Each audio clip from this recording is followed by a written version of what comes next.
हे friends, ये तो logical है that your money should always work for you. आपका पैसा आपके लिए हमेशा काम करना चाहिए। अब बिगनर्स के लिए म्यूचुअल फंड बेस्ट ऑप्शन है इन्वेस्टिंग शुरू करना। लेकिन ओल्डर एज के लोग, हमारे फादर्स, ग्रैंडफादर्स, उनके फादर्स हमेशा प्रॉपर्टी इन्वेस्टमेंट को बेटर और सेफ इन्वेस्टमेंट कंसिडर करते थे। बोलते थे प्रॉपर्टी में इन्वेस्ट करना सबसे बेस्ट और सेफ इन्वेस्टमेंट है, क्योंकि हमको फिजिकल एसेट मिलता है, लैंड, शॉप, बिल्डिंग एक्सेट्रा, जो हम यूज़ कर सकते हैं और ज़रूरत के समय सेल कर सकते हैं। तो आज के वीडियो में हम समझेंगे कैसे हम स्मॉल अमाउंट से रियल स्टेट में इन्वेस्टिंग करें आरईआईटी की हेल्प से। आरईआईटी क्या है, कैसे काम करता है, ये हम आगे समझेंगे। तो आप वीडियो पूरा देखना। पहले के टाइम पे प्रॉपर्टी में इन्वेस्ट करना ट्रस्ट पे चलता था। सपोज करो कोई बिल्डर है, बिल्डिंग बना रहा है और आपको इन्वेस्ट करना है।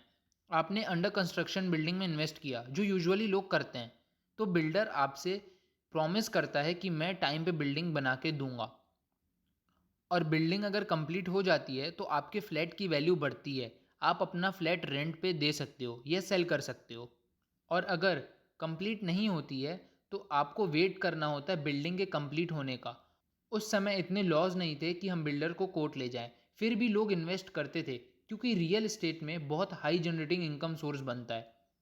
उसके अलावा कैपिटल एप्रिसिएशन भी बनता है, और रियल स्टेट को तब भी सेफर ऑप्शन माना जाता था, जो आज के टाइम पे बिल्कुल सही है। अच्छी बात तो ये है कि आज के टाइम पे कंज्यूमर प्रोटेक्शन बढ़ गया है, रियल स्टेट लॉज आ गए हैं, रेरा को फॉर्म किया गया है।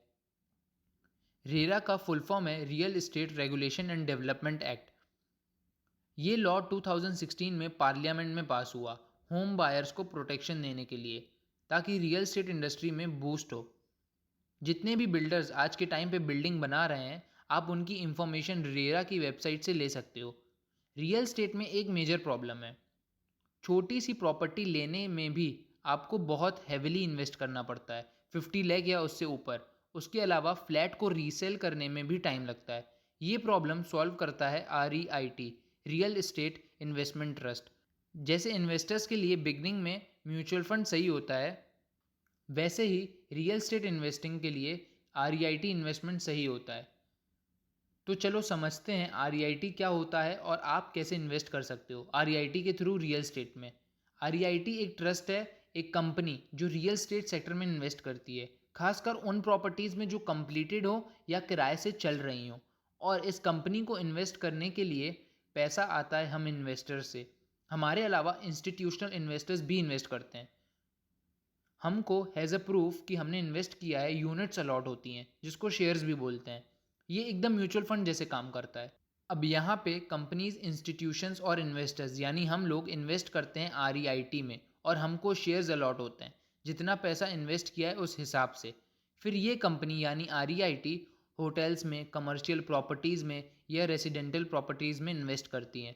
वो भी मेनली रेंटेड प्रॉपर्टीज़ में या कंप्लीटेड प्रॉपर्टीज़ में जो ready to give for rent हो, ताकि ये कंपनीज फ्रॉड ना करें। इनको रेगुलेट और मॉनिटर करने के लिए सेबी वॉचडॉग है। सेबी ने इन आरईआईटीज़ के लिए रूल्स और गाइडलाइंस फॉर्म किए हैं, ताकि इन्वेस्टर्स को एनुअल रेंट रिसीव हो इन फॉर्म ऑफ डिविडेंड।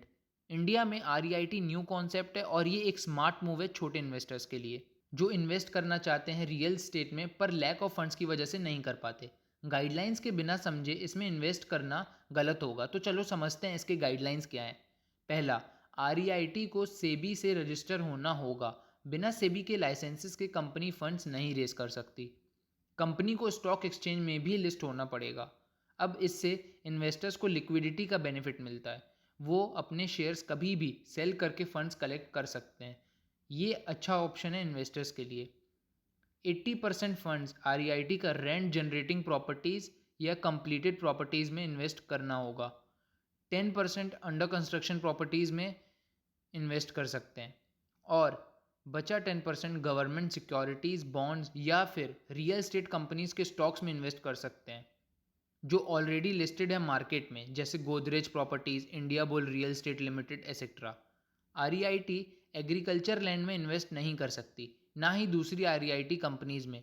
जितना भी रेवेन्यू ये कलेक्ट करेंगे, उसका 90% डिविडेंड देना होगा शेयर होल्डर्स को। तो ये आपको रेगुलर इनकम बना के देगा, जो हर साल या हर 6 महीने में मिलनी ही मिलनी है।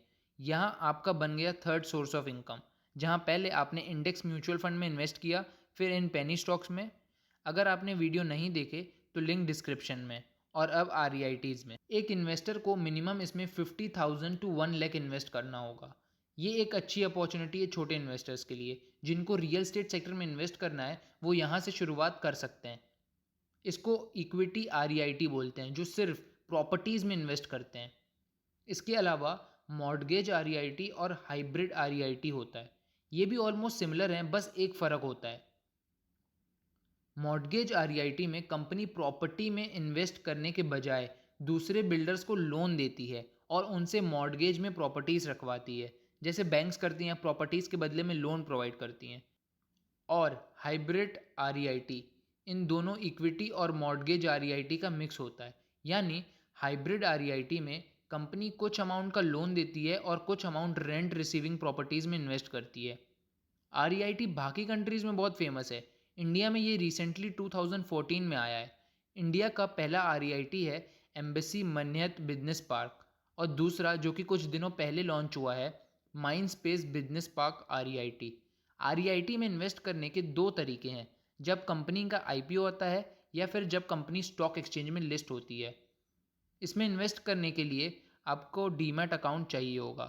फ्री डीमैट अकाउंट ओपन करने के लिए आप नीचे दी गई लिंक से कर सकते हैं, जो बहुत ईजिली ओपन हो जाता है। लिंक डिस्क्रिप्शन और कमेंट बॉक्स में है। वीडियो अच्छा लगा हो तो शेयर करें अपने फ्रेंड्स एंड फैमिली के साथ, ताकि वो भी REIT इन्वेस्टमेंट को समझें। और लास्ट में थैंक्स फॉर वॉचिंग।